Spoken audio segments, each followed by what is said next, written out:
अंगासेयो, hello, हाय, welcome, नमस्ते। मैं हूं सुचित्रा और स्वागत है आपका हमारे यूट्यूब चैनल सुचित्राज एक्सप्लेनेशन में।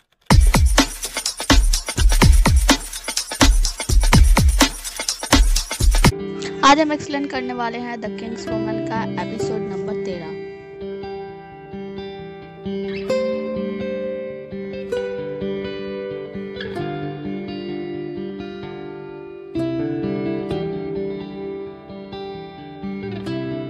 एपिसोड के स्टार्ट में हम महाराज लिंगजिंग को देखते हैं, जो कि बहुत ही गुस्से में अपने नौकर चाकर का क्लास लगा रहे होते हैं कि तुम लोगों की मैं जान ले लूंगा अगर तियांगमिंग नहीं मिला तो।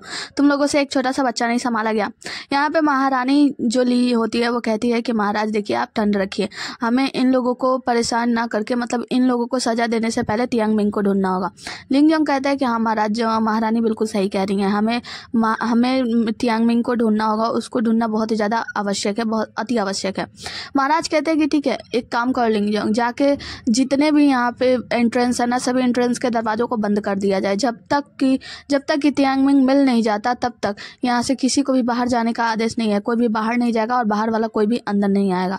तो यहाँ पे जो लिंगजिंग होता है वो कहता है ठीक है, जैसी आपकी आज्ञा महाराज, और वो वहाँ से चला जाता है। लिंगजिंग के जाने के बाद महाराज नौकरों से कहते हैं कि और तुम लोग जल्दी से जाके तियांगमिंग को ढूंढो, अगर तुम में से कोई भी तियांगमिंग को नहीं ढूंढ पाया तो मैं तुम सबकी जिंदगी छीन लूंगा।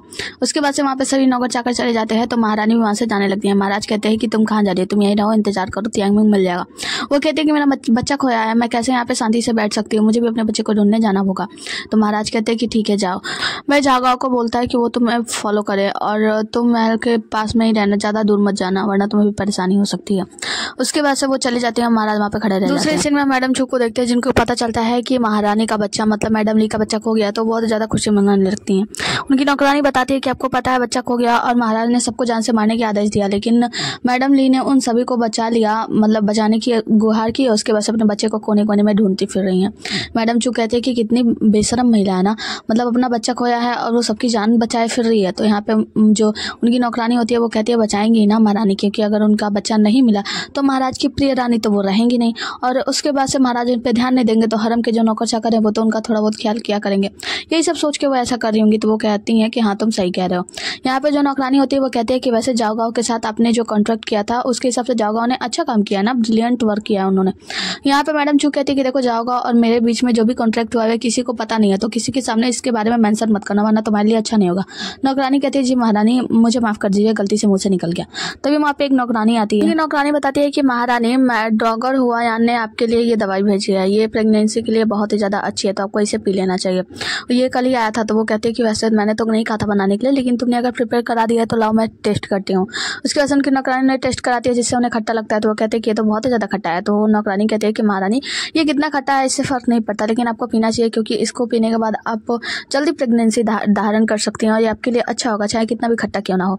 महारानी कहती है ठीक है, जब ऐसी बात है तो लाओ, और वो लेकर पी जाती हैं। आगे की सीन में हम मैडम ली को देखते हैं, जो कि अपने बच्चे को हरम में ढूंढ रही होती है। तभी यहाँ पे उनके पीछे हानसेन दौड़ते हुए आते हैं। कहते हैं उनकी हालत थोड़ी सी खराब हो गई होती है। कहते हैं कि महारानी, आप इतना हरम में 2 बार हम लोग ढूंढ चुके हैं, नहीं मिले। क्या आपको पक्का विश्वास है कि जो तियांगमिंग है वो हरम में ही होंगे, वो हरम से बाहर नहीं गए होंगे?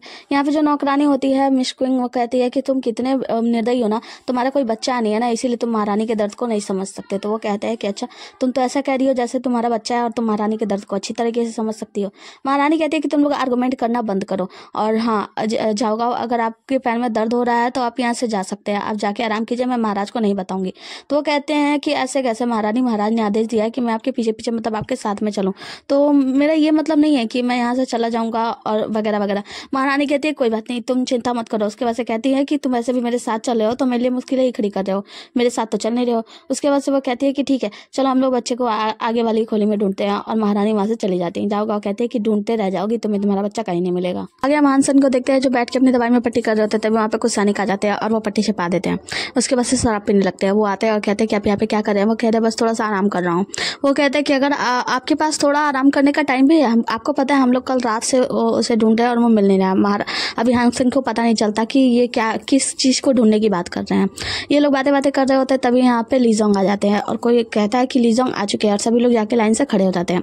यहाँ पे लीजोंग सबको पहले ध्यान से देखते हैं, उसके बाद से कहते हैं कि सभी लोग पुशअप्स के लिए रेडी हो जाओ। जब ये लोग पुशअप्स वाले स्टाइल में खड़े हो जाते हैं तो हम लीजोंग को देखते हैं। लीजोंग को हांग सेन पे शक होता है, तो वो उनसे जाके पूछते हैं कि तुम कौन हो और यहाँ पे कितने दिनों से काम कर रहे हो। हांग सेन बताते हैं कि मैं हांग सेन हूँ और मैं यहाँ पे ऑलमोस्ट 1 ईयर से काम कर रहा हूँ। तो यहाँ पे जो लीजोंग होते हैं वो उनके पीठ पे अपने तलवार को रख देते हैं, जोर से दबाते हैं, जिससे कि उनके जो सीने पे चाकू लगा होता है ना, उससे थोड़ा सा खून निकल जाता है एक बूंद, लेकिन लीजोंग देख नहीं पाते हैं। वो कहते हैं कि तुम बहुत ही ज़्यादा स्ट्रांग हो। तो वो कहते हैं हांग सेन कि हाँ, मैं यहाँ पे रक्षा करने के लिए आया हूँ और मैं अपनी जान देकर भी रक्षा करूँगा। उसके बाद से लीजोंग कहते हैं कि ठीक है, तुम लोग बहुत स्ट्रांग हो, तुम लोगों ने लास्ट से काम किया है, काम करो, और वहाँ से निकल जाते हैं। आगे हम महारानी ली को देखते हैं, जो कि एक कपड़ा ली होती है और बैठ के रो रही होती है और कहती है जिंकाई, हमारा बच्चा दुनिया में आ चुका है और मैंने उसका नाम तियांगमिंग रखा है, यानी नए दिन की तरह, और वो बहुत ही ज़्यादा खूबसूरत है, लेकिन मैंने उसे खो दिया है। दूसरी तरफ हम जिंकाई को देखते हैं जो तलवारबाजी कर रहा होता है, मतलब वो भी सैड होता है। यहाँ पे महारानी को देखते हैं जो बहुत ही ज़्यादा सैड होती है। दूसरी तरफ हम राजा को देखते हैं जो कि वही हैंकी ले रहते हैं जो कि बचपन में महारानी ने इन्हें दिया था, और वो भी सैड ही होते हैं, तीनों लोग सैड ही हैं। महारानी कहते हैं कि मैंने अपने बच्चे को खो दिया, इसमें मेरी गलती है। तभी वहाँ पे नौकरानी आती है, कहती है महारानी खाना तैयार है। महारानी कहती है नहीं, मैं खाना नहीं खाऊंगी। नौकरानी कहती है लेकिन महारानी आपने सुबह से कुछ नहीं खाया, अगर आप नहीं खाएंगी तो मुझे आपकी चिंता हो रही है कि आप बीमार पड़ जाएंगी। वो कहती है कि तुम भी मेरे साथ सुबह से घूम रही थी, तुमने भी बहुत सारा मेहनत किया, तुम जाके आराम करो। नौकरानी कहती है कि लेकिन महारानी, फिर कहती है कि ठीक है महारानी, मैं जा रही हूँ, अगर आपको कोई भी ज़रूरत हो तो मुझे आवाज़ दे दीजिएगा, मैं जा रही हूँ और आप आराम कीजिए। उसके बाद से नौकरानी चली जाती है। तभी एक सीटी की आवाज़ आती है, जिसको सुनकर महारानी कहती है कि अब कमरे में कोई नहीं है, तुम आ सकते हो। तो हांग सेन पीछे से निकलते हैं, सामने आते हैं और कहते हैं कि गुंगसन, मुझे अभी भी पता चला कि तियांगमिंग खो गया है। जब लीजोंग हमारे पास में गया था सर्च करने के लिए, हत्यारे का पता लगाने के लिए। तो वो कहती हैं कि अच्छा, तो वो कहते हैं कि तुम ठीक तो हो ना, मुझे पता है कि तुम्हें अपने बच्चे के लिए बहुत ही ज़्यादा बुरा लग रहा है, तुम चिंता मत करो, मैं अभी ढूंढने में पूरी सहायता करूँगा। वो कहती हैं कि मुझे बहुत ज़्यादा डर लग रहा है, वो इतना छोटा है तियांगमिंग, और वो अभी दूध पीता है, जब उसे भूख लगती है वो रोने लगेगा, मतलब उसका क्या होगा, मुझे बहुत ही ज़्यादा डर लग रहा है। वो कहते हैं कि तुम चिंता मत करो, मैं भी उसे जाकर ढूंढूंगा। और उसके आंसू पूछने जाते हैं तो इन्हें दर्द होता है। तो वो कहती है क्या हुआ, तुम्हें चोट लगी है क्या? तो वो कहते हैं कि हाँ, बस जरा थोड़ी सी चोट लग गई है। तो वो कहते हैं कि कहती है आके चोट देखती है, फिर कहती है कि अरे मुझे ऐसा लगता है तुम्हें महाराज पे हमला किए थे ना, तो तुम बच गए थे। तो वो कहता है कि हाँ, मैं ही उसको मारने गया था। तो वो कहती है लेकिन तुम इतना रिस्क क्यों ले रहे हो? तो वो कहते हैं तुम्हारे लिए, मैं चाहता हूँ तुम और तियांगमिंग दोनों यहाँ से आज़ाद हो जाओ, इसलिए मैं उसे मारने गया था। तो वो कहते हैं कि लेकिन मैं यहाँ से आज़ाद नहीं होना चाहती, तुम इस सब मामले में मत पड़ो, अगर तुम इस सब मामले में पड़ोगी तो तुम्हारे लिए भी अच्छा नहीं होगा, तुम्हें कुछ हो जाएगा तो मैं क्या करूँगी। तो वो कहते हैं कि तुम चिंता मत करो और मैं जा रहा हूँ तियांगमिंग का पता लगाने के लिए। तो वो कहती है कि वैसे मुझे थोड़ा सा शक है कि शायद जाओ गाओ जो है वो इसमें मिले हुए हैं। तो वो कहते हैं लेकिन तुम्हें ऐसा क्यों लगा? तो वो कहते हैं क्योंकि जब वो मेरे साथ ढूंढने जा रहे थे तो जाओ गाओ का कुछ ऐसा एटीट्यूड था, उन्होंने कुछ ऐसी बातें भी कही जिससे मुझे लगा कि उन्हें पूरी तरीके से पता है कि हरम में तियांगमिंग नहीं है, और उन्हें पूरा यकीन है, और मतलब मेरे साथ में कुछ कंफर्टेबल नहीं लग रहे थे। तो वो कहते हैं कि ठीक है, तुम चिंता मत करो, चाहे जो भी हो मैं उसे ढूंढ निकालूंगा। एक सीन में हम डोंगर हुआयान को देखते हैं, जहाँ पर उनकी नौकरानी उनके पैर दबा रही होती है, कहती है कि हम हरम में अफरा तफरी मचा हुआ है, तियांगमिंग खो गया है। तो उनकी जो महारानी होती है हुआयान, वो कहती है कि इसमें कौन सी बड़ी बात है, राजा के तो कितने सारे बच्चे हैं ना, वो तो बस एक राजकुमार है, एक छोटा सा बच्चा है जिसका कोई अभी टाइटल भी नहीं है, तो उसके लिए इतनी चिंता होने की जरूरत नहीं है मेरे राजा को, मतलब महाराज को। तो यहाँ पे उनकी नौकरानी बताती है कि हाँ महारानी ये बात तो सही है, लेकिन वो पूरे हरम में अफरा तफरी मचाए हुए हैं उस बच्चे को ढूंढने के लिए। तो वो कहती है कि तुम चिंता मत करो। वैसे न्यू ईयर कहाँ है? तो वो कहते हैं कि वो अपने कमरे में है और वहाँ से मैडम चू भी उनसे मिलने जाने वाली हैं। तो वो कहते हैं कि अच्छा ठीक है। आगे की सीन में हम देखते हैं कि मैडम ली और वहाँ से निकल जाती है अपने बच्चे को ढूंढने के लिए, नौकरानी पीछे पीछे आती है, तभी वहाँ पे मैडम चू भी आ जाती है और वो उन्हें कहती है कि मैं यहाँ पे देखने आई हूँ, मैंने सुना कि तियांगमिंग खो गए हैं इसलिए मैं आपसे मिलने आई हूँ। वो उनसे कहती है कि देखो मुझे पता है कि आपको ऐसा लग रहा हो कि मेरा कोई बच्चा तो है नहीं, लेकिन तुम सोचो जो फुसू है उसकी देखभाल मैं करती हूँ, उसके माँ के मरने के बाद मैंने उसकी पूरी तरीके से देखभाल की है, और अगर उसको कुछ भी हो जाता है ना, थोड़ा सा बुखार भी हो जाता है ना, तो मुझे बहुत ही ज़्यादा चिंता होती है। तो तुम सोच सकती हो कि मैं तुम्हारे दर्द को अच्छे से समझ सकती हूँ। और वो उन पर बहुत ज़्यादा प्रेशर डाल रही होती है कि देखो क्योंकि मैं एक महल से हूँ, मैंने एक महल में जन्म लिया था, मुझे महल के कायदे कानून काफ़ी अच्छी तरीके से पता है, तो मैं तुम्हें एक एडवाइस दूंगी तो कि तुम अपने बच्चे को ढूंढ लो, और उस बच्चे को ढूंढने के प्रेशर में ना तुम महाराज को मत भूल जाना, क्योंकि महाराज के दुख को बांटने के लिए हरम में बहुत सारी नौकरानियाँ, बहुत सारी उपपत्नियाँ हैं, तो अगर महाराज से दूर हो गई ना तो महाराज तो तुम्हें बिल्कुल भी नहीं पूछेंगे। तो वो कहती है कि अगर आप मुझे प्रेशर करने के लिए आएंगे ना तो आप ऐसा मत कीजिए, क्योंकि मैं सब कुछ अच्छे से संभालूंगी, मैं अपने बच्चे को ढूंढ लूंगी। यहाँ पे मैडम जो होती है चूना, वो उन्हें बहुत ही ज़्यादा चढ़ा रही होती है, ताने वाने दे रही होती है बातों बातों में। आगे की सीन में हम महारानी हुआयान को देखते हैं, जहाँ पे हम देखते हैं कि वो अपने नौकरानी से पैर दबा रही होती है, कहती है कि राजमहल में ना कोई भी रानी हो, उसके पास अगर एक बच्चा हो ना तो वो सारे पावर को अपने हाथ में होल्ड कर सकती है। तो वहाँ पे नौकरानी कहती है जी महारानी आपने बिल्कुल सही कहा। वो कहती है कि लेकिन मैंने अपने बेटे को जन्म नहीं दिया, नहीं राजा को जन्म नहीं दिया है, फिर भी मैं यहाँ पे पावर को जब्त कर रही हूँ। तो वो नौकरानी कहती है कि महारानी आपने जन्म नहीं दिया लेकिन फिर भी आप पावर को, हरम के सारे पावर को आप ही संभाल लिए। तो वो कहती है कि हाँ ये तो जाहिर सी बात है, क्योंकि उनकी माँ ऐसी नहीं थी, उन्होंने लू बुई वुई के साथ मिलकर इतने सारे खेल खेले इसके वजह से, और उनके इतने सारे मतलब रिश्ते रहे, इस वजह से ऐसा हो रहा है। लेकिन ऐसा होना हर बार पॉसिबल नहीं है। आगे की सीन में हम मैडम चू को देखते हैं और मैडम ली को देखते हैं। मैडम ली उन्हें चाय पिलाती है और कहती है कि मैं आप यहाँ पे आई हैं तो मैं आपको एक एडवाइस देना चाहूँगी। मुझे ऐसा लगता है कि आपको महाराज के बच्चे के साथ प्रेग्नेंट होना चाहिए, क्योंकि अगर फुसू जो है उसको आपने अपना बच्चा माना है और अगर वो राजा बन जाता है और आगे चल के वो आपको प्यार नहीं करता है, मतलब नहीं मानता है, क्योंकि आप तो उसकी मानी हुई माँ है ना, कोई बायोलॉजिकल मदर तो है नहीं, तो आगे चल के अगर वो आपको ठुकरा देता है तो आपके लिए बहुत ही ज़्यादा मुश्किल होगी। और क्या होगा अगर वो राजा बनने के बाद सबसे पहला आदेश दे आपको जान से मारने का। तो वो कहती है कि ऐसा कैसे हो सकता है, वो मेरा बच्चा है। तो वो कहती है बिल्कुल भी नहीं, अगर आप खुद के बच्चे के साथ प्रेग्नेंट होंगे और आपका खुद का बच्चा होगा और बड़ा होने के बाद वो क्राउन प्रिंस बनेगा, तब शायद आप रानी बन सकती हैं, वरना आपके लिए भी मुश्किल हो सकती है। तो वो कहती है कि तुम्हारी हिम्मत कैसे है मुझे श्राप देने की। आगे किसी में हम महाराज को देखते हैं जो ली जंग के साथ डिस्कशन कर रहे होते हैं कि अभी तक तियांग मिंग का कुछ भी पता नहीं चला, तुम कैसे पता लगा रहे हो, जल्दी से जाओ और महल में आने जाने वाले मतलब 2 दिन पहले कौन आया था कौन गया था इन सारे बारे में मतलब कोई तो क्लू निकालो। तो ली जंग कहता है जैसे अब क्या महाराज चला जाता है। फिर आगे के सीन में हम मैडम चू को देखते हैं जो कि वहाँ से जा रही होती हैं और महारानी ली उनके पास आती है और कहती है कि देखिए मैंने आपको कोई श्राप नहीं दिया, मैंने आपको सच्चाई बताई है, महल में ऐसा ही होता है, क्योंकि आप महल की रहने वाली हैं, शुरू से ही आपको पता होगा। क्योंकि अगर आपका बेटा अगर राजा बनता है तो सोचिए आपके रिलेटिव उसका फायदा उठा सकते हैं, लेकिन अगर फुसू राजा बनता है और आपको मार दिया जाता है तो चू के जो प्रिंस लोग हैं, वहाँ के जो राजा हैं, वहाँ से इनका कोई भी रिश्ता नहीं रहेगा, सब कुछ खत्म हो जाएगा, है ना। तो मैडम जू से कहती है कि देखिए मैंने आपको ये सब इसलिए नहीं बताया क्योंकि मैं आपसे नफरत करती हूँ। देखिए ये सच्चाई है, क्योंकि आप एक रानी महारानी थी, मतलब प्रिंसेस थी, आपको अच्छे से पता होगा कि हरम में क्या कुछ नहीं होता है, तो आप खुद ही समझदार हैं, आगे समझ लीजिएगा। मैडम जू से पहले कुछ बोलती है, वो कहती है कि देखिए जो कुछ भी था मैंने आपको बोल दिया, इससे ज़्यादा आप मेरा टाइम खोटी मत कीजिए, मुझे अपने बच्चे को ढूंढने जाना है और आप यहाँ पे मुझे ताने मारने आई थी, मुझे अच्छे से पता है। उसके बाद से मैडम चू गुस्सा होती हैं, मुंह फुलाती हैं, वहाँ से चली जाती हैं। उनके जाने के बाद उनकी नौकरानी कहती है कि कितनी बैड है ना, कितनी बुरी है, मतलब उनको पता है कि आप इतनी ज़्यादा फीलिंग सैड है, मतलब आपको इतना ज़्यादा सैड लग रहा है, फिर वो आपका मजाक उड़ाने के लिए आ गई। तो वो कहती है कि देखो वो किसी ऐसे मकसद से नहीं आई थी, मतलब बिना मकसद के नहीं आई थी, वो किसी न किसी मकसद के साथ ही आई थी। और मुझे तो ऐसा लगता है कि शायद वो मुझसे जलस थी कि मेरा बेटा तियांग मिंग और मैं महारानी बनने वाली हूँ, इस वजह से वो जलस थी, इसलिए यहाँ पे मुझे ताने मारने के लिए आई थी, ताने सुनाने के लिए आई थी। तो वो कहती है कि महारानी लेकिन अब हम लोग क्या करेंगे, क्योंकि वो तो पहुंची हुई है, मतलब उनका तो बहुत ज़्यादा पहचान है। तो वो कहती है तुम चिंता मत करो, मुझे तो बस इस बात की चिंता है कि मेरा बेटा जिंदा भी होगा कि नहीं। तो वो कहती है नौकरानी की महारानी अब चिंता मत कीजिए, तियांग मिंग बहुत ही ज़्यादा अच्छा है, मतलब बहुत ही ज़्यादा भाग्यशाली है, वो उससे कुछ नहीं होगा, वो मिल जाएगा। महारानी कहती है कि ठीक है मैं पूरी कोशिश करूँगी उन्हें ढूंढने की, और रोने लगती है। आगे किसी में हम जिंगाई को देखते हैं जो कि यहाँ से जाने की तैयारी कर रहा होता है। तो यहाँ पे छोटी बच्ची होती है, मतलब बिल्ली वाली, वो कहती है कि वैसे तुम यहाँ से क्यों जा रहे हो, क्या तुम्हारे पास कोई प्लान है। तो वो कहते हैं नहीं मेरे पास कोई प्लान नहीं है। यहाँ पे जो बूढ़े दादाजी होते हैं वो भी पूछते हैं पर वो कुछ नहीं कहते, कहता नहीं बस मुझे यहाँ से जाना है।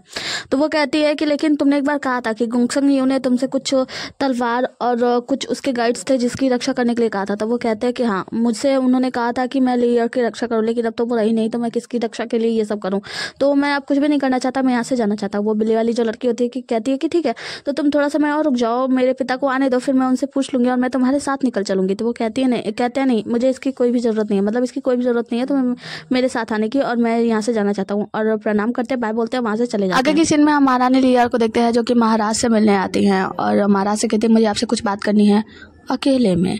महाराज कहते हैं ठीक है सभी लोग जाइए यहाँ से, और वहाँ से सभी लोग निकल जाते हैं। जिसके बाद से महारानी उनसे कहती है कि मैं आपसे ये पूछना चाहती हूँ कि आपने मेरे बेटे को तियांग मिंग को कहाँ छुपा के रखा है। वो कहते हैं क्या तुम मुझ पर शक करी हो, मैं तुम्हारे बेटे को क्यों छुपाऊंगा। तो वो कहती है क्योंकि वो तुम्हारा बेटा नहीं है ना, इसीलिए। तो वो कहते हैं चुप हो जाओ, तुम इतनी घटिया कैसे सोच सकती हो, मैं तुम्हारे बेटे को क्यों छुपाऊंगा क्योंकि वो मेरा बेटा नहीं है। तो वो कहती है हाँ क्यों नहीं, जब तुम अपने सगे भाई को मार सकते हो अपनी माँ के सामने, आंखों के सामने, तो तुम मेरे बेटे को क्यों नहीं छुपा सकते, क्योंकि वो तो तुम्हारा बेटा भी नहीं है। तो वो कहता है कि सिर्फ इसलिए क्योंकि वो मेरा बेटा नहीं है मैं उसे नहीं मारूंगा, तुम अच्छे से जानती हो इस महल में मेरे अलावा कोई भी ऐसा नहीं है जो तुम्हारा साथ देगा, मैं ही हूँ जो तुम्हारा और तुम्हारे बेटे की रक्षा कर सकता हूँ। तो महारानी कहती है कि अगर ये सच है तो देखो जिसने भी मेरे बेटे को छुपाया है ना, जिसने जो भी मेरे बेटे को लेकर गया है वो इस महल में ही है।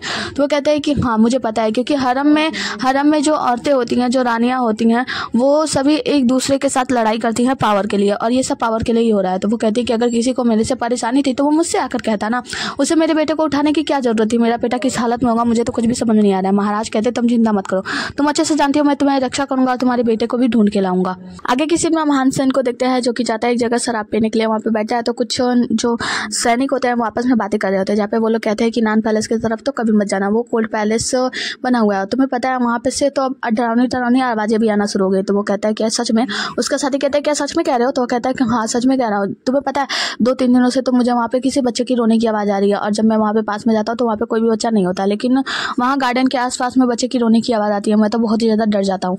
हानसेन को कुछ समझ में आता है और वहाँ से जल्दी से उठ के महाराज से मिलने के लिए जाते हैं। हम हानसेन को देखते हैं जो कि महाराज के पास आते हैं, आगे रास्ते में खड़े हो जाते हैं, जहाँ पे इनके साथ में महाराज के साथ में ही मिस्टर जाओगा होते तुम्हारी हिम्मत कैसे हुई महाराज के रास्ता को ब्लॉक करने की? तो वो कहता है महाराज मुझे माफ कर दीजिए, मुझे बहुत ही अर्जेंट बात करनी थी। महाराज कहते हैं ठीक है बोलो बको। तो यहाँ पे वो कहते हैं कि महाराज दरअसल बात यह है कि मैंने सुना है, मतलब मेरे जो साथी थे वो लोग बातें कर रहे थे, मैं इनर पैलेस में काम करता हूँ, वहाँ पे वो लोग बात कर रहे थे कि जब वो लोग हान पैलेस से गुजर रहे थे, मतलब नान पैलेस से गुजर रहे थे, तो वहाँ पे उन्होंने एक बच्चे की रोने की आवाज़ सुनी और मैंने सुना है कि आपके बेटे यानी तियांगमिंग हो गए हैं, तो मुझे ऐसा लगता है कि शायद वो वहाँ पे होंगे। तो वो कहते हैं कि तुम्हें कैसे पता कि वो वहाँ पे होगा? तो कहता है कि महाराज मुझे ऐसे पता नहीं है, लेकिन हाँ मैंने ये सब सुना है इसलिए मुझे आपको बताना जरूरी लगा। महाराज कहते हैं कि लेकिन याद रखना अगर तियांगमिंग वहाँ पे नहीं हुआ तो मैं तुम्हारी जान भी ले सकता हूँ। तो वो कहता है कि महाराज मैं यहाँ पैलेस में काम करता हूँ, मैं एक मामूली सा नौकर हूँ और मेरा ये फर्ज बनता है कि मैं पूरी निष्ठा के साथ आपका काम करूँ, मतलब आप लोगों का साथ दूँ। अगर इसमें मेरी जान भी जाती है तो मुझे कोई भी परवाह नहीं है, आप चाहे तो बाद में मुझे इसके लिए पनिशमेंट दे सकते हैं। तो महाराज कहते हैं ठीक है, तो सर्च करना जारी रखा जाए। तो यहाँ पे आगे की सीन में हम देखते हैं महाराज महारानी और सभी लोग नान पैलेस की तरफ बढ़ रहे होते हैं। हम देखते हैं कि सभी लोग जो होते हैं वो नान पैलेस में पहुंचते हैं, जहाँ पे इंग यंग अपनी माता श्री से मिलते हैं और उनकी माता श्री एक छोटे से बच्चे को खिला रही होती है। यहाँ पे महारानी अपने बच्चे को पहचान जाती है और जाती है, कहती है तियांगमिंग मुझे दे दीजिए, तो वो नहीं देती है। फिर वो कहती है कि ये तुम्हारा बच्चा है, लो इसे शांत कराओ, और उसके बाद से दे देती है। तो महाराज कहते हैं तुम्हारी हिम्मत कैसे हुई प्रिंस को यहाँ पे लाने की? तो वो कहती है प्रिंस, लेकिन सिस्टर एक्जियान ने तो नहीं बताया था, एक्जियान ने तो मुझसे ये कहा था कि कोई नौकरानी है जिसने इस बच्चे को जन्म दिया, इसलिए मैं उसे यहाँ पे खिला रही थी। महाराज कहते हैं कि तुम इस वहम में रहती हो, तुम्हें कुछ भी पता नहीं है। तो यहाँ पे महाराज कहते हैं कि आप माता श्री को मतलब इम्प्रेस डाउजर को ना कोई भी बात मत कहिए, मतलब इन्हें नहीं पता होगा ना, क्योंकि ये काफ़ी समय से अंदर रह रही हैं तो इन्हें बाहर की खबरें नहीं पता होंगी, तो इन्हें नहीं पता होगा कि ये एक प्रिंस है। तो वो मतलब अपना मुंह बनाए रहती है माता श्री। मतलब उनके जो पिताजी होते हैं, मतलब जो राजा होते हैं, राजा साहब, वो कहते हैं कि ठीक है और तुम सभी लोग तैयार हो जाओ, मैं तुम लोगों की बहुत ही कड़ी सजा देने वाला हूँ, इसके पीछे जिसका हाथ है ना मैं उसे जिंदा नहीं छोड़ूंगा। मतलब महाराज यहाँ पे सबको धमका रहे होते हैं। उसके बाद से जो महारानी को अपना बेटा मिल जाता है वो वहाँ से जाने लगती है। हानसेन उन्हें देखकर मुस्कुराते हैं और यहाँ से सभी लोग निकल जाते हैं। वैसे इसी के साथ हमारा आज का एपिसोड खत्म होता है। मिलता है अगले एपिसोड में, तब तक के लिए बने रहिएगा हमारे साथ। Tata bye bye, take care. और हाँ, वीडियो देख रहे हो तो लाइक भी कर दो ना यार, आप लोग लाइक नहीं करते हो, इसीलिए मुझे अच्छा नहीं लगता, वीडियो बनाने का मन भी नहीं करता है। चलो बाय।